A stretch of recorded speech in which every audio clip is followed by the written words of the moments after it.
welcome everyone to Mindful Mondays with Laura Cross, where we are your resource for education, connections, collaborations to support you on your wellness journey. And I would like to start by thanking our sponsor, Tim Wagner and Vibe, for it's these sponsored appearances that makes Mindful Mondays possible. So imagine waking up every morning filled with clarity, confidence, and purpose. If you're not waking up that way, then you're in the right place. After a transformative journey from burnout executive to international speaker and breathwork alchemist, Tim empowers business leaders to break free from the stress cycle and discover true meaning in their lives. With his innovative coaching methods, including the Professional Pointer Program and the Self Centric Cycle Framework, he guides individuals to tap into their inner strength and align with their authentic selves. And I am so excited that he decided to join us here today. So, Tim, thank you and welcome. Laura, it's an absolute pleasure to be here. Thanks so much for the invitation and also for that amazing introduction. I listen, I go, wow, is that what I do? It's amazing.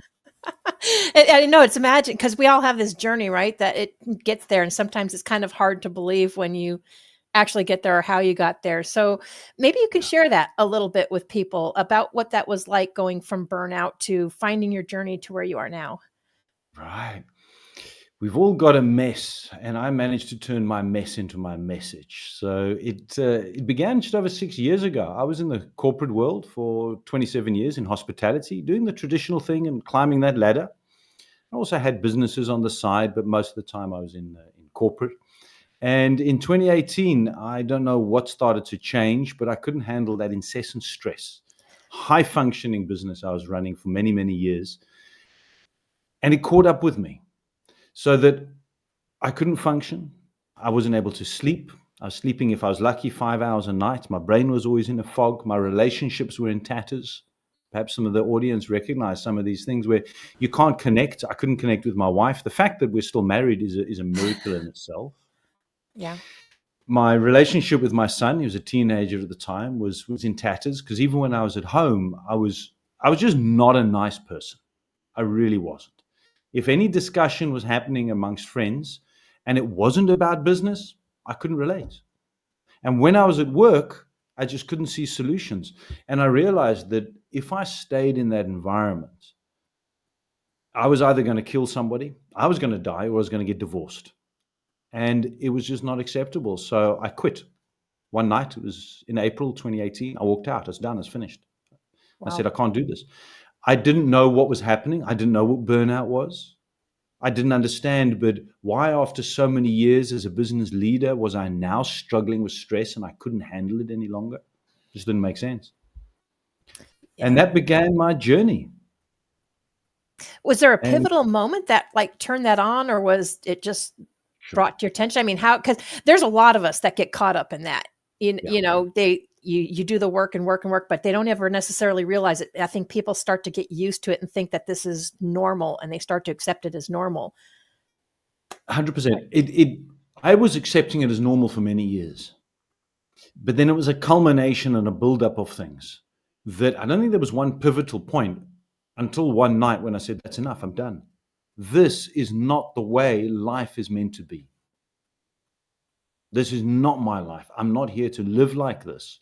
I didn't want to lose my relationship with my wife and my family. I mean, why else do we work? Right. I was working to provide a better environment for them, but I was never there. And I was a miserable, I was going to swear there, fill in the gap. Beep. There we go. Thank you. Get me out of it. So it was a culmination. But the other side of it is that I'd already started my own businesses in 2008. And I knew what else was possible. I just didn't know how to get there. Yeah. And it was a journey of discovery. When I left, when I walked out, I started to ask myself the questions, who am I? And why am I here? What is my purpose in the world? It can't be to be doing what I've been doing. There's got to be more. And that was a 4-year journey of inner discovery before I became on the path I am now that's led me to speaking to you. And that's an important point. Like you said, it's a 4-year journey that a lot of people would like to have this magical wand to wave and fix everything, but it takes time, and that self-discovery can take time as well. And the key thing is that I didn't know how to access a coach. I didn't know there was other people that I could tap into. So it was a journey I was doing on my own, trial and error. So Wow. I'm now the person that I wish I'd had in my life in 2018, so that I I can be a person to those who are in that environment, which is where it's talking to the leaders and teams in high stressed, high functioning businesses. Yeah, and I love that because it's proof that it's never too late to make those changes Oh and yeah, to start. So it's not you too late. you are called the Breathwork Alchemist. So what exactly is that, Mm. and how does that title reflect in your approach in helping others? Wow. I always say that breathwork found me, which is a bit strange because when I discovered breathwork, or breathwork discovered me, I'd been breathing for 50 years. And this guy I met online started talking to me about breathwork. And I thought, but what are you talking about, breathwork? What is breathwork? I don't know. I was a pretty healthy guy, but I've never done yoga before or understand these things. I thought, breathe, you breathe. How wrong was I? And we talk about pivotal moments in life where suddenly something just makes sense. And it happened to me because I was introduced by this guy, his name's Brian, to something called transformational breathwork journeys, which is an extremely intense 1 hour breathing state. It's sort of like a very deep guided meditation. So when I went on this experience, it was at a time in my life when I'd started to come to clarity and understanding of what I actually want to do. I just didn't know how to get there, which was coaching, which I've been doing for many years, but just to get serious about it. And I went on this journey, and it was as if a reset button had been hit for my mind, my body, and my soul. And it was the first time that I found I had clarity and peace in my heart and my mind, that I could actually see clearly of the journey I was going on. And it was so profound that I said, this is the missing piece of my puzzle. This is what I've been looking for, but I didn't know I was looking for it. So I went and studied breathwork and became a certified transformational breathwork guide. That's where the breathwork alchemy comes in, because I now have learned how to use the power of our God-given breath to create that activation inside of us to help us discover our path, release trauma and anxiety and stresses that we all carry, but we don't realize that it's holding us back. Right. It's our paradigms, our thinkings, our thoughts. Thinkings, is there a word? Our thoughts and our processes that we go through, all from previous experience. But the breath work in this specific modality that I focus and specialize in, that's the alchemy to a. You speak about the magic pill. Hmm. We want the fast track. Well, I've discovered the breath work can help get us there so much quicker, because we can get out of our heads into our subconscious and release trauma and anxiety to then move forward in life instead of just being stuck. So that's the alchemy. Nice. So, but you also mentioned that it was like an hour deep meditation. Yeah. A lot of people feel like they don't even have a few extra minutes, let alone an hour. Is there Yes. breath work that you can do with people that is shorter, or is that hour Yes. necessary? Well, it entirely depends on what you're looking for and where you're at. So you've got those short 60-second or 90-second breathing techniques. I call them breath hacks. There's ones that can lift you if you're feeling down, and there's ones that can calm you if you're stressed and anxious. And there's even ones that will help you sleep better, which is amazing. So those are phenomenal in the moment. So let's say that you've got a lot of stress and anxiety, and you're panicking about the specific presentation you've got to do at work, and you're just feeling that you're in a state of fear, fight, flight. That I don't know where to go. My mind's not thinking. How am I going to present this? So there's literally a 60-second breathing technique that you can do to calm mind and get mind and heart, what's called resonance, to calm so you can get clarity. Those are brilliant. The difference being of what I specialize in, I teach those, by the way, the Hmm. 60-second ones, they're vital for your day. The difference being they will treat the symptom Whereas the deep breathwork journeys that I do treat the cause of what triggered you to react negatively in a stressful situation in the first place. Yeah, which makes sense. A lot of us don't ever seem to look at it that way. It's always just kind of a reactive, I think, thing, because React. it's like it comes up, Right. got to fix it, and then you just like tuck it aside until the event comes up again. So Exactly. doing that deep work is definitely very, very important. So when you have these overwhelmed, busy professionals, you mentioned the 60-second one. What are some practical breathwork techniques that they can do to incorporate in their daily routine? Love that question. You know, one of the very first things that I discovered, which caught my attention around breathwork, was that when you breathe through your nose, it acts as a natural tranquilizer to your nervous system, calming you if you're stressed or anxious. So with my clients, the first thing I teach them, and when I do talks, I say, if there's one thing that you take away, so I'll share this with the audience. If you only remember one thing about Tim, it's that he told you to shut your mouth. Shut your mouth, breathe through your nose. It automatically starts to calm you, because mouth breathing is part of anxiety and stress, fear, fight, flight. If you can imagine somebody having a panic attack or fear, you go, you're breathing here in and out your mouth. Shut your mouth, you can't breathe into your chest. It suddenly becomes your belly. And that's parasympathetic, which is rest and digest. So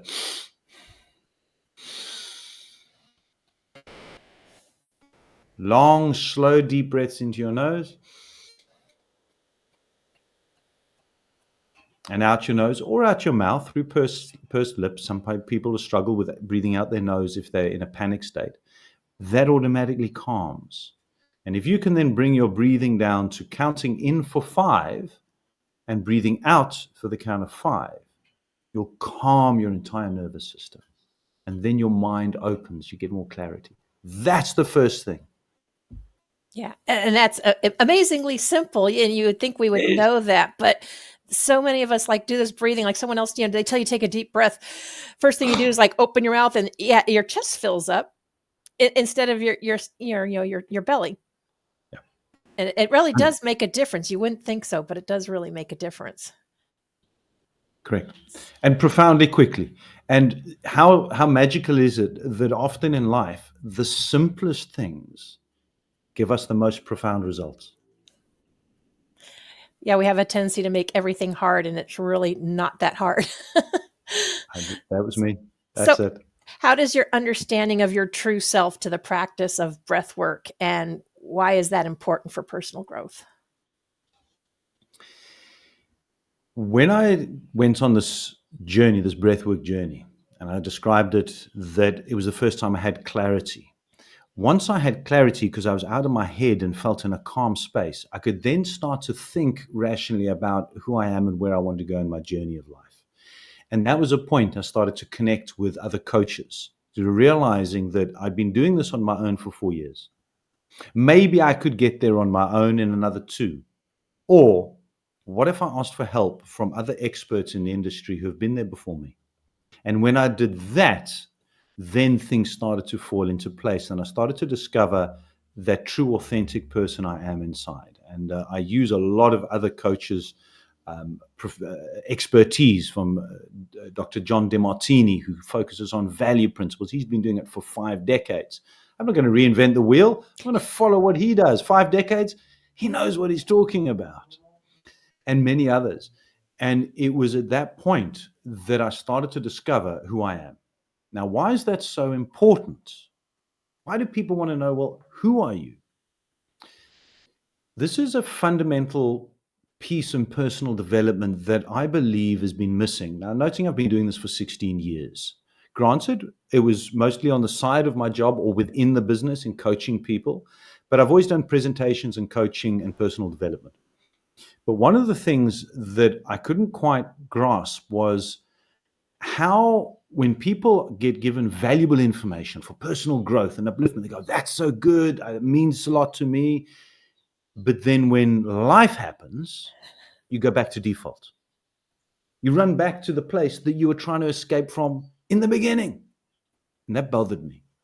Yeah. And what I worked out is that we focus so much on why we're doing it and what we're doing, but we haven't focused on who we are first. The analogy I use is the GPS. Everybody knows the GPS. You Yeah. want to drive from one place to another place. You open your GPS and the GPS says, here you are. Where would you like to go? And you say, well, I want to go. I don't know, I'm in South Africa, so I live in Cape Town, and I'll say Durban, which is 1,500 kilometers away or so. And the map, the GPS says, there's your journey. That's the route, right? Mm-hmm. So personal development, people start and they get given these programs and the information, and they create goals where they want to go. So they know the destination, but they don't know where they're beginning from. They don't know where they're starting. So you can't open up the GPS and say, I want to drive to Durban. And the GPS says, where are you? You say, I don't know. GPS says, well, where do we begin? I say, I don't know. You decide. So you get given this information, but built on an infertile foundation, built on not knowing your beginning place. So that's where starting with the foundation of understanding deeply who you are, why you do what you do, why you react the way you do to situations, your paradigms, your programming, your thoughts, your beliefs, your understandings, your personal values. And here's the thing. After many years, I've worked out that about 80 to 85% of people have no idea who they truly are outside of the programmed state from preachers, teachers, parents. Yes. You are living in a place of inauthentic people wearing masks. We I would have to project. agree. We do what we think we're supposed to do and not what we're truly meant to do or what we feel like we're truly meant to do. We don't even think about it, I don't think. Yeah, we don't. And here's a place of stuckness, of inauthenticity, of strife, struggle, and stress, because you're not being authentic. And you can only wear a mask for so long before something starts to break down. And that was my story. I had been wearing a mask when I was in corporate. Friends and family saw very successful, beautiful house, new car, overseas holidays, money in the bank, going out for dinners, wonderful. But it was a mask inside. I was dying. Yeah. I was absolutely dying because I wasn't living an authentic person. I wasn't operating a business that I was passionate in and connected in values. It was outside of my true nature. And that's where you discover, you realize that something's not right, but I just don't know what it is. Yeah. And I think when you discover your true self, I think it allows you to really shine and not get the shiny object syndrome, because we tend to just follow whatever path, but it may not even align with you, but you keep going down different guidance. So yeah, I would say discovering your true self is probably pretty much at the core of everything. Would you not? Without question. And that's why the foundation of personal development should always be about the discovery of self first and then build. It's the same as a farmer doesn't go and plant new crops on the infertile ground from last year. He needs to go and take out the old roots, the rocks. He needs to fertilize. He needs to turn the soil. He needs to prepare it. The same way in our minds, we need to prepare ourselves. We need to remove all of the limitations. We need to remove all of the paradigms. And that was Einstein who said that you're not going to be able to. Okay, I'm paraphrasing a little bit. If you want to change your results, you can't get there from the same mindset that you had, and the thinking that you had got you to where you are presently. So if you're not happy with where you are, you need to change how you think. That's the question. How do you change how you think? Not so easy when you're doing it on your own, unless you follow a program which says, right, we're going to help you through this because it's about changing your paradigms, how you see things. Once you change how you think, how you see things, you're changing internally, because it's an inside out job. It's an internal job. Once you're changing your internal state, you react differently to the world around you. Then the world reacts differently to you. But it starts internally. It does. It reminds me of that saying, the definition of insanity is doing the same thing over and over and expecting a different result, right? That's Einstein. Hey, that was him. That was what I was trying. That's Yeah, that's the definition of insanity. That's one I know well, and I think a lot of us exercise it well. We need to break away from that.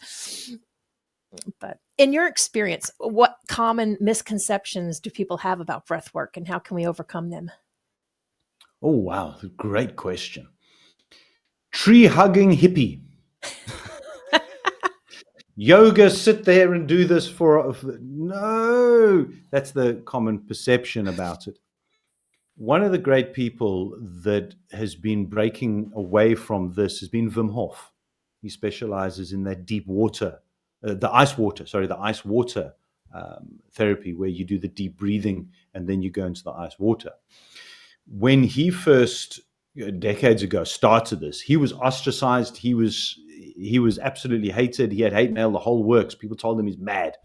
What are you doing? This breathing thing, it's dangerous. As soon as he attached the science behind it, that's when people started to understand and gain belief. So there is a big misconception, but it's changing and changing rapidly as people, I'm finding, are looking for alternative, more natural, holistic ways of healing, of managing trauma and anxiety and stress. And breathwork over the last, I'd say 6 to 8, maybe 10 years, has been one of the most Googled and searched for modalities in holistic healing and holistic well-being in itself. So it is changing. Here's what I suggest. Try it. Try it. I had a gent, I think maybe last year, I was doing a talk, and he said right at the beginning, this breathing thing, he doesn't believe it. And I said, absolutely no problem, sir. Hold your breath for the time I talk, and let's review how you think afterwards. He didn't come back to me. He didn't say anything. I don't know if he took me up on the challenge and fainted, but here's the thing. Investigate. Find out for yourself. Feel it. I invite all my guests, all my clients to attend a breathwork journey. Feel it for yourself. I can describe it, but experience trumps words. Then you decide how valuable it is for you. Yeah, absolutely. I love that. And it's free. It takes very little time. That doesn't take anything to, even attempt or try that challenge. So yeah. Wow. Well, we have a lot more. I know we're going to dig into more about your programs and some of the stuff that you've done for, your clients and stress relief and stuff. But we got to take a quick break from a word from our sponsors, and we will be right back. Relief for PTSD, anxiety, pain, insomnia, and many other ailments. Introducing Vibe, the world's only pocket PEMF device. You place in your pocket while cooking, cleaning, relaxing, watching TV, sitting at your computer, reading, or walking. Self-contained standalone device. No drugs. No other phone or Bluetooth connections required. No monthly subscription fees. No apps to download. No Bozone. The future of medicine is in the frequencies. Come join the revolution.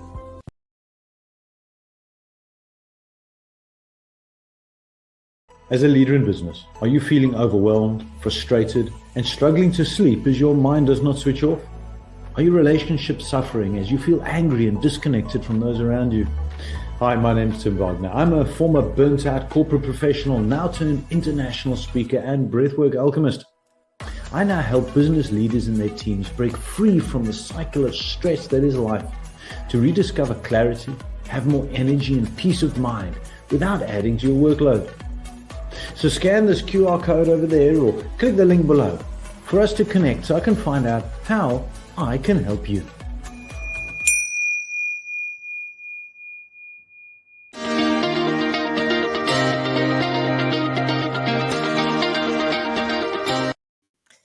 So, Tim, you always emphasize the importance of clarity and confidence. How does the breath work contribute to developing these qualities in individuals? So we're going to delve a little bit into how our body works. Mm-hmm. And there's a reason. I'm going to answer the question, but sort of it's going to feel a little bit long way around. It's See, okay. when we're in a stressed state, we're breathing in and out our mouths. We're activating the sympathetic nervous system called fear, fight, flight. Now, our bodies are being designed to react instantly to situations of panic or fear. The eons ago, the decades, centuries ago, of being chased by a lion or the tiger in the fields. You need to be able to act quickly so your body releases stress hormones, right? Adrenaline and cortisol is released immediately into your body. So your muscles have got the energy to run, fear, fight, flight. And at that point, your body takes the oxygen from your prefrontal cortex, from your brain, because you don't need to think now, you need to react. There's no thinking. So this is what happens when we're in a state of fear, fight, flight, or panic. Now, here's the problem. In modern society, in the world we're living in, with cell phones and 5G technology and family drama and business crisis and government issues all hammering us all the time, we're living in a state of constant fear, fight, and flight, and our bodies are not designed to remain there. It's like having your car when you're driving down the motorway and you're in first gear and you've got your foot flat out. It's going to burn out. The engine's going to pop. And that's what happens with us, is that we end up by burning out because we're not giving ourselves time to calm and reset just because of the world we live in. So when you're looking for clarity, you're not going to find it when you're in a panic state. Have you ever had an argument with somebody that is getting so angry you can't seem to get them to think straight, or you're not thinking straight? And you go, well, there's no point in me talking to you when you're angry. No, Does that ring a sometimes bell? you have to just walk away, and Right. recollect. Exactly. But here's why.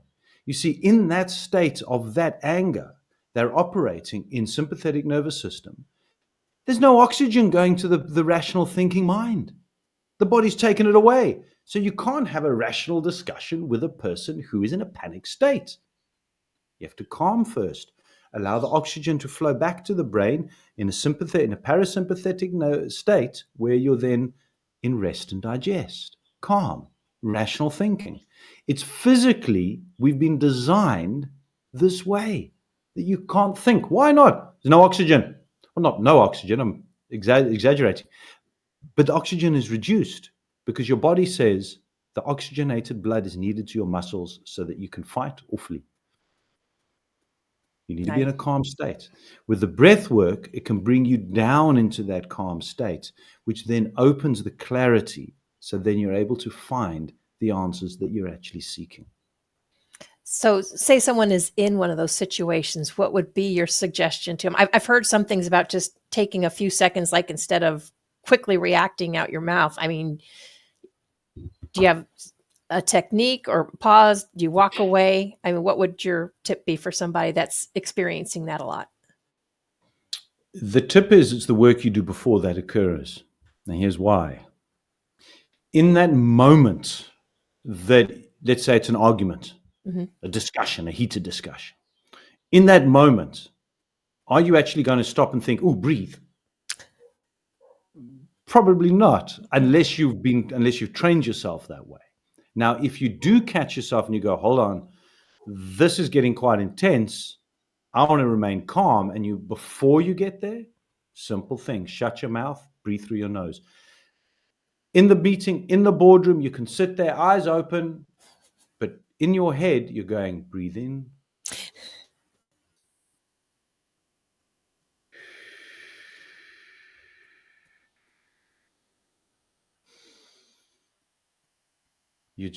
Everybody else goes crazy around you, but inside you can calm, you're breathing in your nose, slowly out your mouth. The slower that you can do it, and you'll find yourself coming down, coming down, coming down, coming down. And then you can hear the noise, but not be involved in it.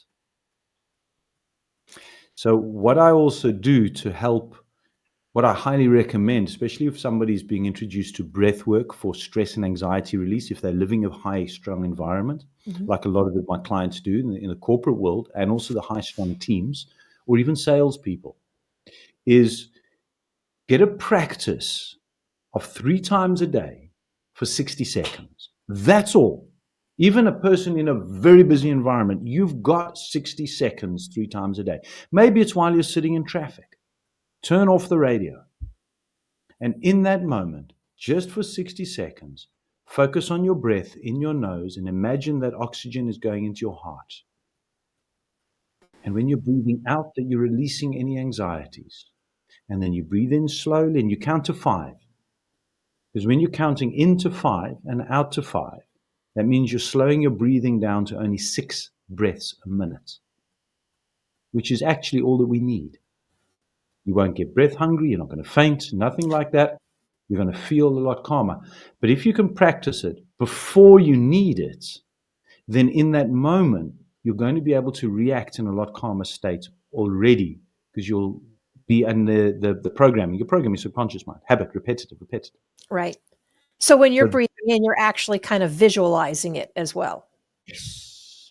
I'm glad you mentioned that. Here's a very important tip, which I find a lot of, if you go Googling breathing techniques, a lot of breathing people don't focus on, is that it's not only the breathing, but it's the visualization of the breath into your nose and down, either into your heart or into your belly. Breathing in, the belly goes out, belly comes in. When you focus on it, and then you're counting in your head, you count. See, when you're focusing on your breathing and you're counting, you can't think of anything else. So all that other stuff which was going around in your head, that spinning wheel, that roller coaster ride, that hamster going round and round, it'll slow down, because you're not going to be able to think about all of that and focus on your breathing and count. So it's So an it important makes part sense. It of forces you to be present, really. forces you to be present, 100%. Nice. So I would imagine breath work can play a pretty good role in enhancing someone's productivity for business leaders or teams, right? Definitely having a practice. While at the same time, it's not the magic pill. Right. Breathing, huge foundation, but there's other things which you need to add to that. But I firmly have found that beginning with the breath helps people very quickly calm and able to be able to focus and rationally think, what else do I do next? So breathwork is part of a foundation of a change of how you do things. It's not just breathing and nothing else. It's a great foundation. So when it comes to high functioning teams who are operating in, like, a lot of sales teams or people on serious deadlines with projects, one of my clients that I have now, they're going through integrating a whole new operating system throughout the organization. And the team is operating under high deadline. So it's a large team under extreme deadlines for it. And this is on top of their normal workload. So Wow. they've added more in. So they've got pressure of this deadline because they've got to hit it by a certain point. Plus, they're busy dealing with all the normal stresses of life, family drama, the issues, the traffic, the dog ate the kid's bunny rabbit, all that stuff goes on. I don't have enough money for Christmas. I want to go on holiday, all this stuff. Plus, they got the workload. Yeah, that's a lot. So that's where it's daily, small, integral practices that are required. It's not just once off, breathe, right, off you go, bye-bye, have a good life. No, it doesn't work that way. No, there's more to that. But maybe you can share an example of how your coaching methods have transformed someone's approach to their stress, self-awareness. Maybe give us a little more detail on how that works. So one of my recent clients, her name is Cecilia. She was referred to me by a prior client, which is great testimony, referral. But when she came to me, I saw immediately, and I met her in a coffee shop, just a neutral environment. We didn't know each other, and we were just sitting there. It was a quiet corner. And just by her posture, her demeanor, I could see that she was on the verge of burnout. Just how her language. And I asked her a simple question. I said, Cecilia, who are you? And she was fighting back the tears unsuccessfully. Her eyes were welling up. I could see it was very intense. And she said, Tim, I've got no idea anymore. I'm absolutely lost. And I was able to, just with the foundation of breathing and the breathing practice I've described with the transformational journey, help her to find a bit of peace and calm and reset her nervous system. We then worked for a couple of months, not only about personal development, but also about her releasing her trauma that she'd been carrying. She'd been carrying trauma from the past. It wasn't only the business drama. She runs a massive business not far from where I live. Her family owns a huge shopping precinct, and she's in charge of it. I think there's 50 tenants and everything else and all the dramas that come with it. And it was a lot of that had been built up, but on top of a lot of trauma from many, many years before. And this is what people sometimes misrepresent or misunderstand. Why do I feel like this now when I was fine a few years ago? Because the unresolved traumas, issues from the past, fears, doubts, don't disappear. It's helped this trapped energy in your body and will ultimately at some point come out. It can manifest as dis-ease, heart problems, lung problems, blood pressure issues, digestive issues, but it's going to come out unless you deal with it. So when it came to Cecilia, it didn't take long. It was only a couple of months when she started to find clarity and able to deal with issues and then say no, but confidently. One of the biggest problems that we have is the fear of saying no. We always want to say yes to everything and put other people first. And she turned around one day and she said, Tim, I've realized that I'm the most important person in my life. For without me, I'm no good to my family. Without me being strong, I can't help them. My kids, I'm not there for them if I'm not. So me first, not everybody else first.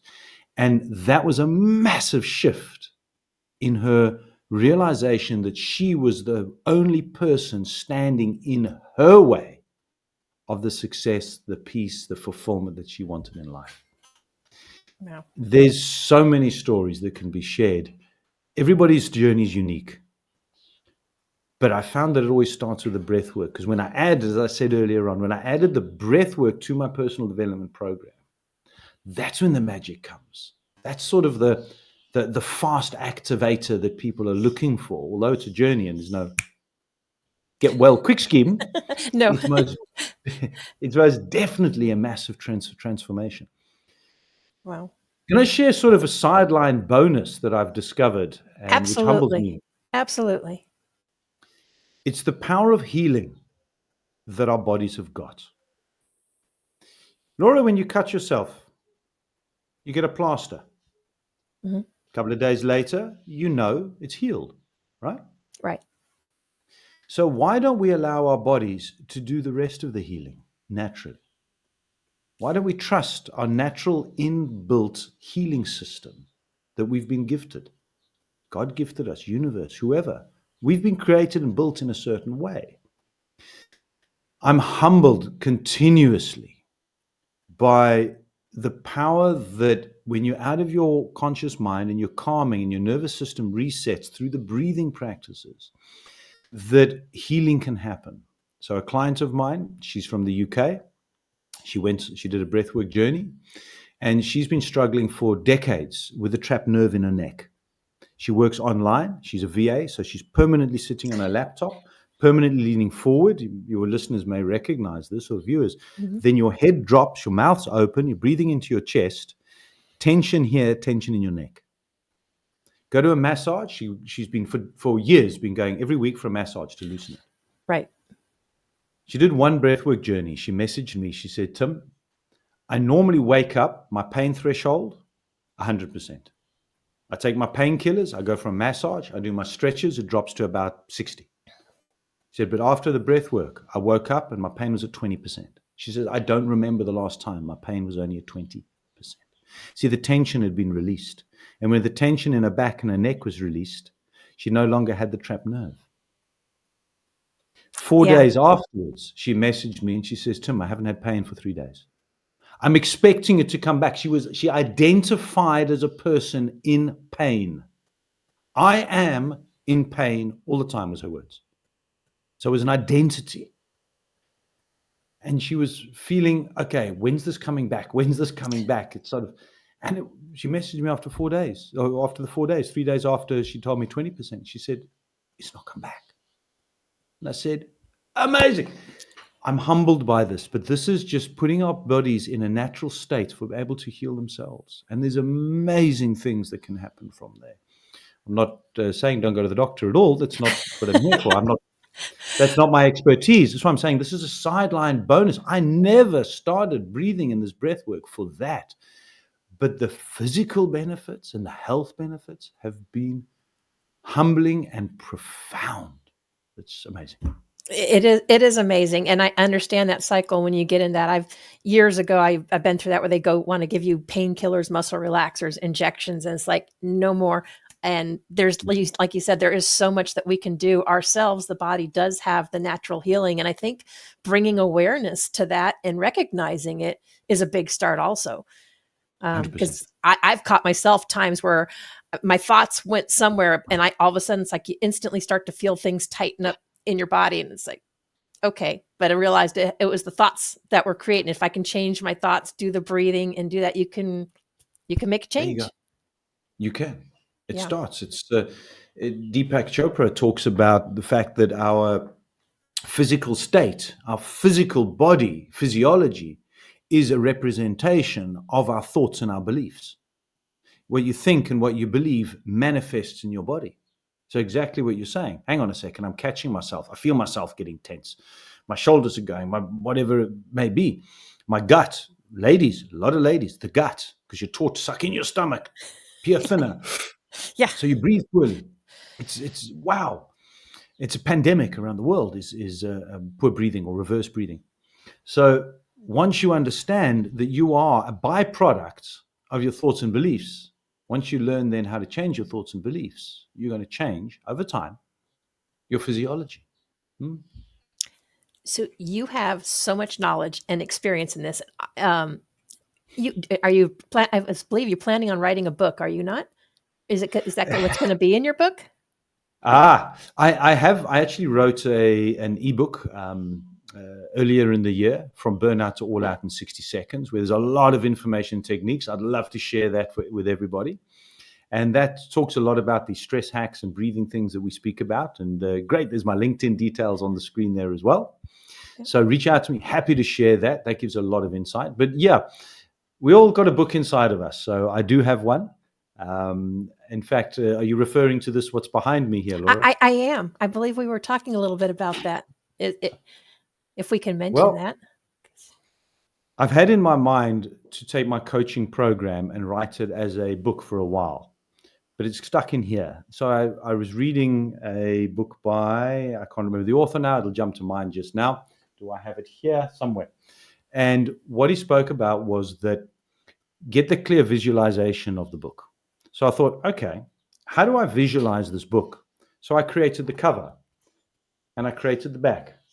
And I wrote there exactly what people are going to say about my book. So this is my book, The Stress Principles, how to go from who you are to who you want to be. Now, there's nothing in it yet, but this is the book that will be written in 2025. So I thought, I'm going to create the cover. It feels amazing holding it, manifesting. Here we go. There you go. And here it sits. Thank you for asking. I think that's one. I love that title too. That's a great title.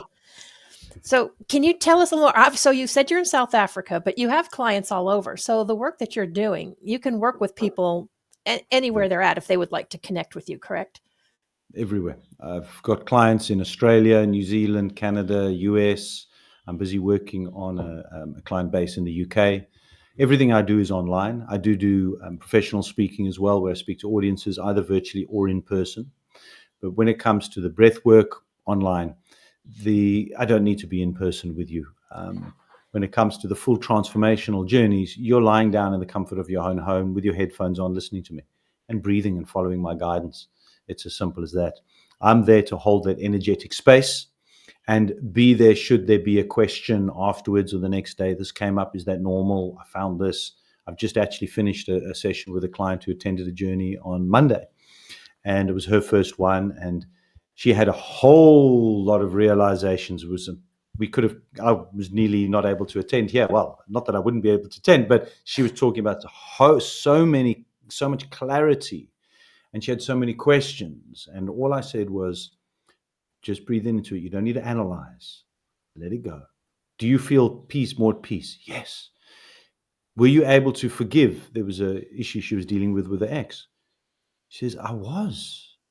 And just some of the discussion, she was like, wow, I am calm. I didn't argue yesterday. That's interesting. So sometimes that discussion for that clarity is important. So over Zoom, everywhere in the world, 100%, using technology. that is amazing too, because like you said, analyze. That's probably, I would think, well, at least some people that are heady overanalyze things. You find that helps keep them stuck also? Most definitely. We try and find the solution to the problem in here. The solution's not in here. It's outside of here. It's either in your heart, intuitively, but when you're thinking about it all the time, you're blocking your intuition. If you are spiritual, the answer could be coming from God, the universe, somewhere else into you. But if you're consciously trying to think on it and find that solution, here's a simple example. Have you ever forgotten someone's name and you think, what is that name? What is that name? Or forgotten where you, and then you stop thinking about it and suddenly that name pops in your head. Like just now, Jack Canfield. I Oh, yeah. couldn't think of the author of the book. I was Oh, yeah. thinking about it. What was the author? Was it Jack That's- Canfield? There we go. It's just popped to. Why? Because I stopped thinking about it and then boom, the answer came. Yeah, mine's normally like in the middle of the night. It's like pops. It's like, oh, yeah, at the most inopportune times. Yeah, that can happen. But so, what would be your advice to people that have trouble getting out of their head? The first is meditation. But the people who are struggling to get out of their head are going to say, but I can't lie down and or sit there and meditate and think of nothingness. That's just not possible. And I get that because I've been meditating for many, many, many years, even when I was in corporate. And I would often struggle because my mind wouldn't slow down. So that first thing is when you Google it, how do I calm my mind? Meditate. Come on. If I could do that, I wouldn't be in the state I'm in now. So it's a combination of things. When you're doing, for example, the breath work that I work on, that calms the mind. It can take 5 minutes or 10 minutes, but the style of breathing and the combination of the active breathing, the listening, and also then I combine it with music. So it's communication, which is NLP, called neuro linguistic programming, with music and breathing. The combination of that means that you're slowly going to get out of your head and calm. I had a client recently who said that I put her hamster to sleep. She described her thinking mind, this overactive mind, as a hamster running on a wheel over and Right. over and over and over. She says it doesn't go to sleep even when I'm lying down in bed. I said, Tim, you put my hamster to sleep. Please don't wake it up again. So there are things. Finding a calming space is not always easy because your mind can keep going. Finding a combination, and YouTube's got a lot of them as well. I'd say find a combination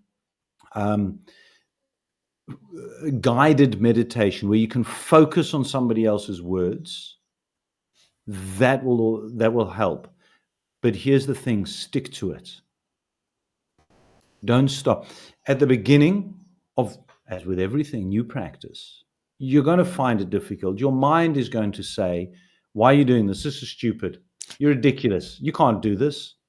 That's your ego mind. Your ego mind wants to keep you safe. It wants to keep you in the same space. Your ego mind says, but we've been doing it this way for years. What's your problem? Why are you doing it now? But inside, something says this is not right. But your ego mind's going to carry on trying to take over. Here's the thing. You are in control of your ego mind, but we don't realize it. The ego is that constant thinking. It's the 5% that of our brain that is active thought. Right. You need to be able to calm that mind, which is not always easy. Stick to it. Find a practice and keep following through. Then you start finding the benefits. But if you are starting a new journey of well-being, inner health, of looking at yourself, of focusing on yourself, just remember, you've got decades of thinking one way. You're not going to resolve it overnight, not even in a week or 2 weeks or a month. It's a process. It's a journey. Stick to it. Yeah, it's like anything. You have to stick to it, make it a habit, and then it becomes more of a new way of life. Because too many times I think we start something and then we wind up stopping. Like you said, we go back to back to the old ways. But if you didn't like the old ways, the only way to change it is to create that new habit. So Without question. we have a few minutes left. What advice would you give to someone who feels skeptical about the effectiveness of breath work in their lives? Hold your breath for 10 minutes and see what happens. No, not a good idea. Yeah, a lot of people passing out. Yeah, well, not a good idea. Yeah. You need to be open-minded enough to know that in the East, China, India, Japan, they've been doing breathwork practices for centuries. way before this modern medicine things kicked in with drugs and all that type of stuff and take a pill. Long before. Healthiest nations in the world. Why? Still are. Why? Perhaps there's something that they know which you don't know. So here's the thing.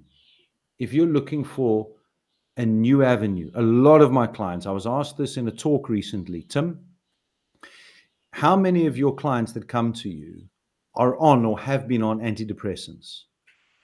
And it was the first time I actually sat and looked at it, and I worked out about 80%, specifically female, not always, but mostly 80%, are on some form of antidepressants or have been and are wanting to get off them or are on them because they've said it does not serve me. I can't think, I'm not sleeping. One client said I can't swallow because of what these antidepressants are doing for me. I understand there's a time and a place, don't get me wrong. But for the people who are saying, well, what alternative is there? Because these aren't curing me. They're not solving the cause, they're masking it. I want an alternative. When you're at that point, then you start to investigate. Yeah. Yeah, I totally agree. That's what I've always told people is like medicine has its place. We're not saying it doesn't, but when you have that opportunity to put more holistic things in and heal yourself naturally and not have to depend on that, because those can create a lot of problems as well. So there's a lot that we have the control to do. We just have to step out and do it. 100%, without question. And in the end, it's natural. You breathe every day. It's God-given. Give it a But try. are you breathing right? Are you breathing the right way? That's the So here's a final word from your sponsor. Find a coach who acts as accountability partner, somebody who's on the journey with you.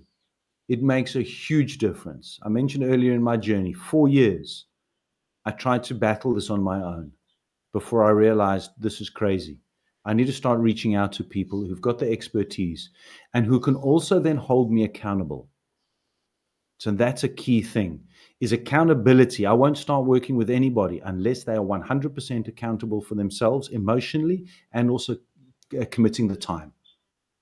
If you do that, you stay the path, that's where it's going to change. But doing it on your own, YouTube, great. Read a book, wonderful.